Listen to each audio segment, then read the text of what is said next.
ओम शांति। मीठे बच्चे, बाप द्वारा तुम्हें जो सृष्टि के आदि मध्य अंत की नॉलेज मिली है, इसे तुम बुद्धि में रखते हो, इसलिए तुम हो स्वदर्शन चक्रधारी। मीठे बच्चे, बाप द्वारा तुम्हें जो सृष्टि के आदि मध्य अंत की नॉलेज मिली है, इसे तुम बुद्धि में रखते हो, इसलिए तुम हो स्वदर्शन चक्रधारी। प्रश्न है, रूह को पावन बनाने के लिए रूहानी बाप कौन सा इंजेक्शन लगाते हैं? रूह को पावन बनाने के लिए रूहानी बाप कौन सा इंजेक्शन लगाते हैं? उत्तर है मन मनाभव का। यह इंजेक्शन रूहानी बाप के सिवाय कोई लगा नहीं सकता। बाप कहते हैं, मीठे बच्चे, तुम मुझे याद करो, बस याद से ही आत्मा पावन बन जाएगी। इसमें संस्कृत आदि पढ़ने की भी ज़रूरत नहीं है। बाप तो हिंदी में सीधे शब्दों में सुनाते हैं। रूह को जब यह निश्चय हो जाता है कि रूहानी बाप हमें पावन बनने की युक्ति बता रहे हैं, तो विकारों को छोड़ती जाती हैं। रूह को जब यह निश्चय हो जाता है कि रूहानी बाप हमें पावन बनने की युक्ति बता रहे हैं, तो विकारों को छोड़ती जाती हैं। ओम शांति। ओम शांति का अर्थ तो बच्चों को समझाया है। आत्मा अपना परिचय देती है, मेरा सब धर्म शांत है और मेरा रहने का स्थान शांति धाम है, जिसको परम धाम निर्वाण धाम भी कहा जाता है। बाप भी कहते हैं, दे अभिमान छोड़ देही अभिमानी बनो। बाप को याद करो, वह है पतित पावन। यह कोई भी नहीं जानते कि हम आत्मा हैं, यहाँ आए हैं पाठ बजाने। अब ड्रामा पूरा होता है, वापिस जाना है। इसलिए कहते हैं, मुझे याद करो तो तुम्हारे विकर्म विनाश होंगे। इसको ही संस्कृत में कहते हैं मन मनाभव। बाप ने कोई संस्कृत में नहीं कहा है, बाप तो इस हिंदी भाषा में ही समझाते हैं। जैसे गवर्नमेंट कहती है, एक ही हिंदी भाषा होनी चाहिए। बाप ने भी वास्तव में हिंदी में ही समझाया है, परंतु इस समय अनेक धर्म मठ पंथ होने के कारण भाषाएं भी अनेक प्रकार की कर दी हैं। सतयुग में इतनी भाषाएं होती नहीं जितनी यहाँ है। गुजरात में रहने वालों की भाषा अलग, जो जिस गांव में रहते हैं वह वहाँ की भाषा जानते हैं। अनेक मनुष्य हैं, अनेक भाषाएं हैं। सतयुग में तो एक ही धर्म एक ही भाषा थी। अभी तुम बच्चों को सृष्टि के आदि मध्य अंत की नॉलेज बुद्धि में है, तो यह कोई शास्त्रों में नहीं है। ऐसा कोई शास्त्र नहीं जिसमें यह नॉलेज हो। कल्प की आयु का ही लिखा हुआ है, न किसको मालूम है। सृष्टि तो एक ही है, सृष्टि का चक्कर फिरता रहता है। नई से पुरानी और पुरानी से फिर नई होती है। इसको ही कहा जाता है स्वदर्शन चक्कर। जिसको इस चक्कर का नॉलेज है, उसको कहा जाता है स्वदर्शन चक्रधारी। आत्मा को ज्ञान रहता है कि यह सृष्टि चक्र कैसे फिरता है। वह फिर कृष्ण को, विष्णु को स्वदर्शन चक्र दे देते हैं। अब बाप समझाते हैं, उनको तो नॉलेज थी नहीं। सृष्टि के आद मध्य अंत की नॉलेज बाप ही देते हैं। तो यह है स्वदर्शन चक्कर। बाकी कोई हिंसा की बात नहीं जिससे गला कट जाए। यह सब झूठ लिख दिया है। तो यह नॉलेज बाप के सिवाय कोई मनुष्य मात्र दे न सके। मनुष्य को कभी भगवान कह नहीं सकते, जबकि ब्रह्मा विष्णु शंकर को भी देवता कहा जाता है। जो बाप की महिमा है वह देवताओं की भी नहीं। बाप तो राजयोग सिखा रहे हैं, ऐसे नहीं कहेंगे। बच्चों की भी वही महिमा है जो बाप की है। बच्चे फिर भी पुनर्जन्म लेते हैं, बाप तो पुनर्जन्म में नहीं आते हैं। बच्चे बाप को याद करते हैं। ऊंच ते ऊंचा है भगवान, वह सदा पावन है। बच्चे पावन बन फिर पतित बनते हैं। बाप तो है ही पावन, तो बाप का वर्षा भी जरूर चाहिए बच्चों को। एक तो मुक्ति चाहिए, दूसरा जीवन मुक्ति चाहिए। शांति धाम को मुक्ति, सुख धाम को जीवन मुक्ति कहा जाता है। मुक्ति तो सबको मिलती है, जीवन मुक्ति जो पढ़ेंगे उनको मिलेगी। भारत में बरोबर जीवन मुक्ति थी, बाकी सब इतने मुक्ति धाम में थे। सतयुग में सिर्फ एक ही भारत खंड था, लक्ष्मी नारायण का राज्य था। बाबा ने समझाया है, लक्ष्मी नारायण के मंदिर सबसे जास्ती बनाते हैं। बिड़ला आदि जो मंदिर बनाते हैं वह यह नहीं जानते कि लक्ष्मी नारायण को यह बादशाही कहाँ से मिली, कितना समय राज्य किया, फिर कहाँ चले गए, कुछ भी नहीं जानते। तो जैसे गुडियों की पूजा हुई ना, इसको कहा जाता है भक्ति। आपे ही पूज्य फिर आपे ही पुजारी। पूज्य और पुजारी में बहुत फर्क है।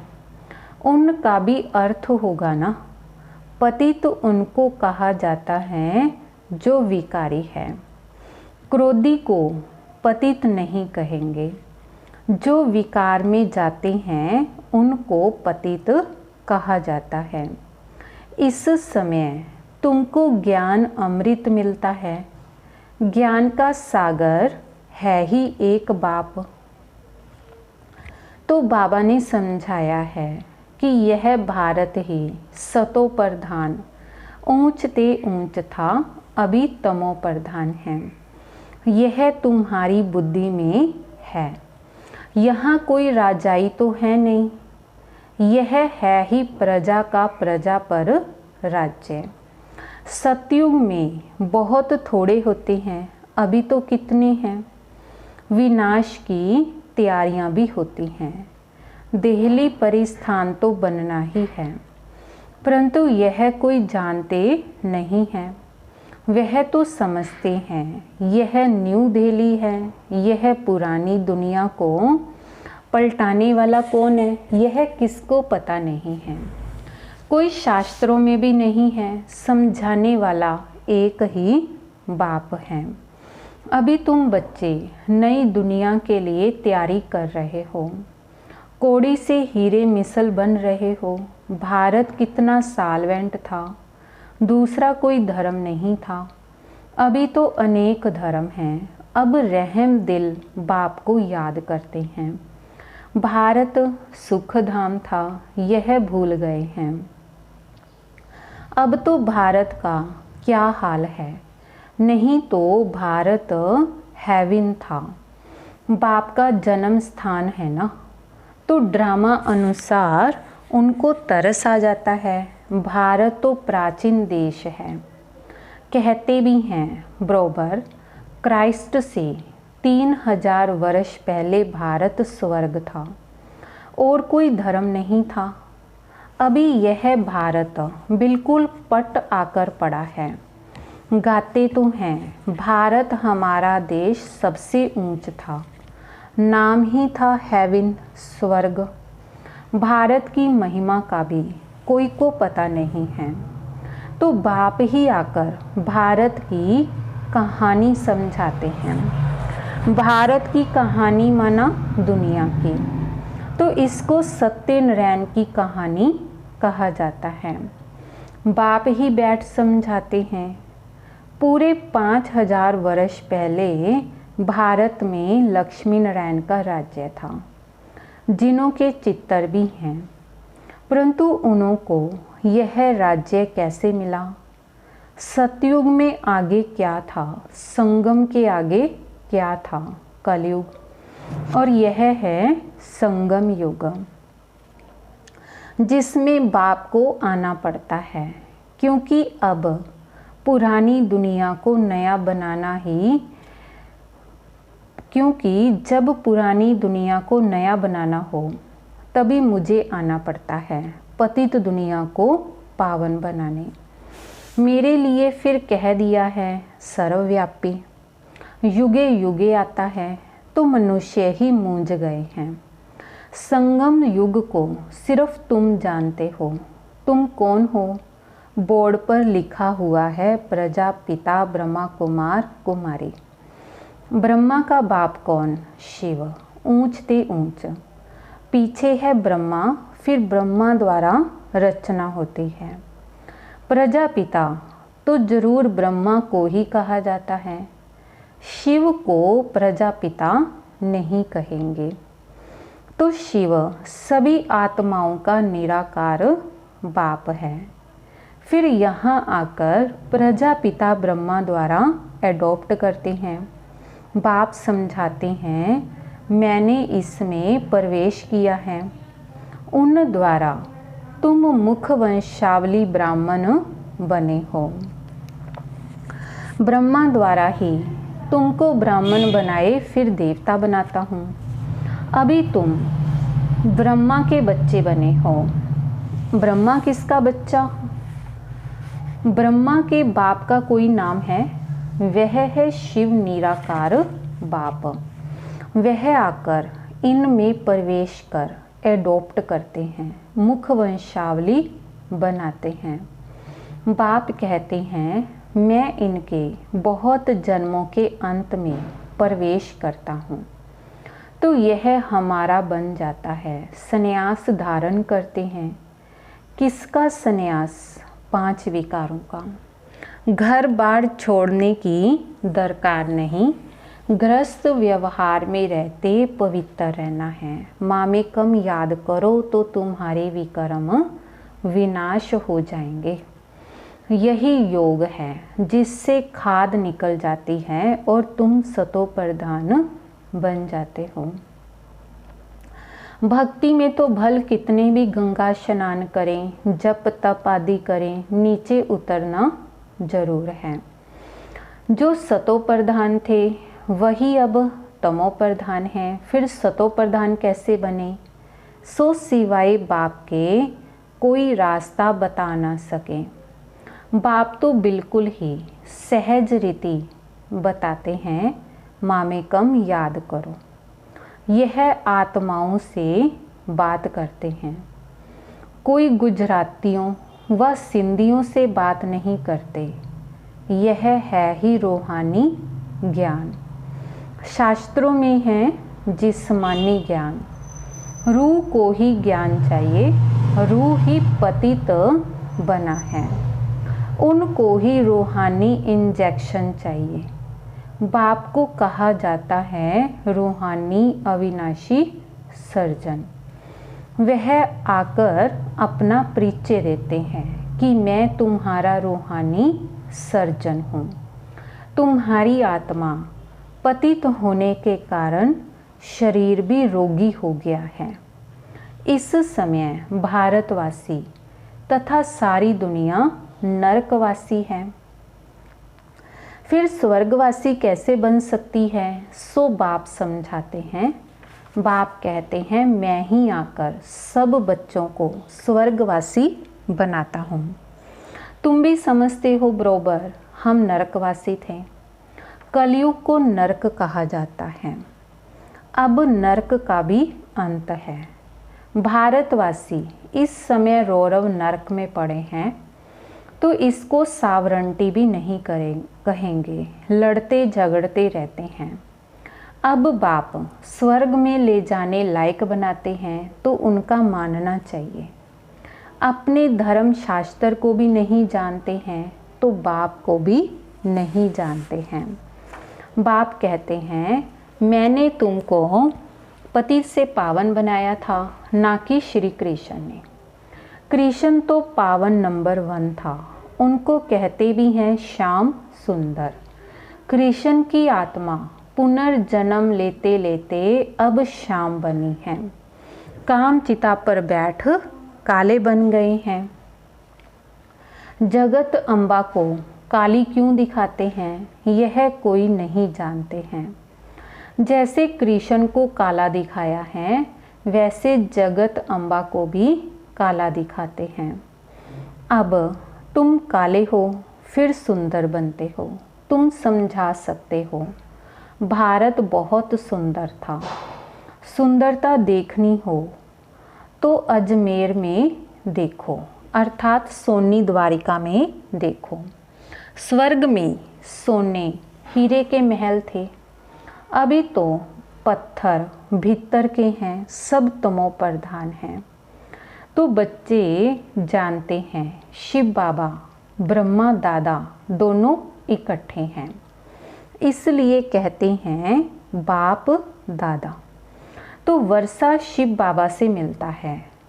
अगर दादा से कहेंगे तो बाकी शिव के पास क्या है। वर्षा शिव बाबा से मिलता है ब्रह्मा द्वारा। ब्रह्मा द्वारा विष्णुपुरी की स्थापना। अभी तो रावण राज्य है, सिवाय तुम्हारे सब नरकवासी हैं। तुम अभी संगम पर हो, अभी पतित से पावन बन रहे हो, फिर विश्व के मालिक बन जाएंगे। यह कोई मनुष्य नहीं पढ़ाते हैं। तुमको मुरली कौन सुनाते हैं, शिव बाबा परम धाम से आते हैं। पुरानी दुनिया पुराने शरीर में।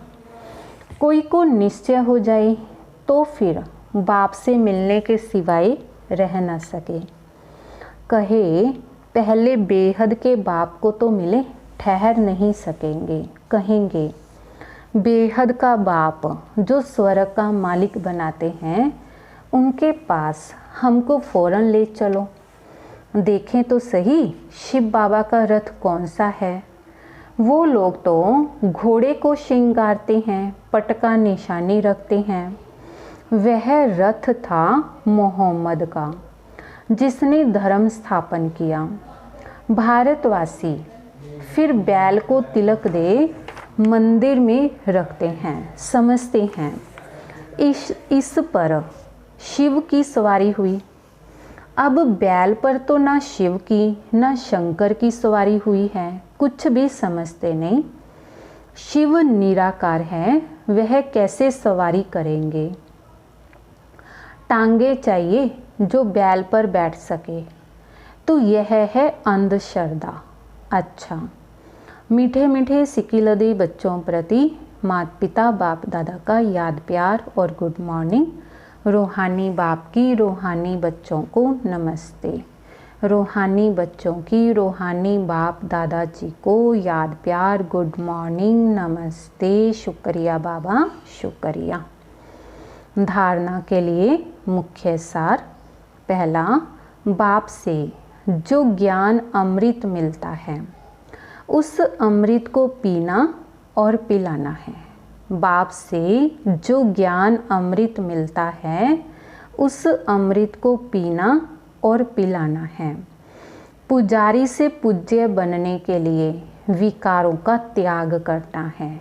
पुजारी से पूज्य बनने के लिए विकारों का त्याग करना है। दूसरा, बाप जो स्वर्ग में जाने के लायक बना रहे हैं उनकी हर बात माननी है, पूरा निश्चय बुद्धि बनना है। बाप जो स्वर्ग में जाने के लायक बना रहे हैं उनकी हर बात माननी है, पूरा निश्चय बुद्धि बनना है। वरदान, अपने संपूर्ण स्वरूप के आह्वान द्वारा आवागमन के चक्कर से छूटने वाले लक्की सितारे भव। अपने संपूर्ण स्वरूप के आह्वान द्वारा आवागमन के चक्कर से छूटने वाले लक्की सितारे भव। अब अपनी संपूर्ण स्थिति व संपूर्ण स्वरूप का आह्वान करो तो वही स्वरूप सदा स्मृति में रहेगा। फिर जो कभी ऊंची स्थिति कभी नीची स्थिति में आने जाने का अर्थात आवागमन का चक्कर चलता है, बार बार स्मृति और विस्मृति के चक्कर में आते हो, इस चक्कर से मुक्त हो जाएंगे। वे लोग जन्म मरण के चक्कर से छूटना चाहते हैं और आप लोग व्यर्थ बातों से छूट चमकते हुए लक्की सितारे बन जाते हो। स्लोगन है, कोई भी विघ्न के वश होना अर्थात डायमंड पर दाग लगाना। कोई भी किसी भी विघ्न के वश होना अर्थात डायमंड पर दाग लगाना। ओम शांति।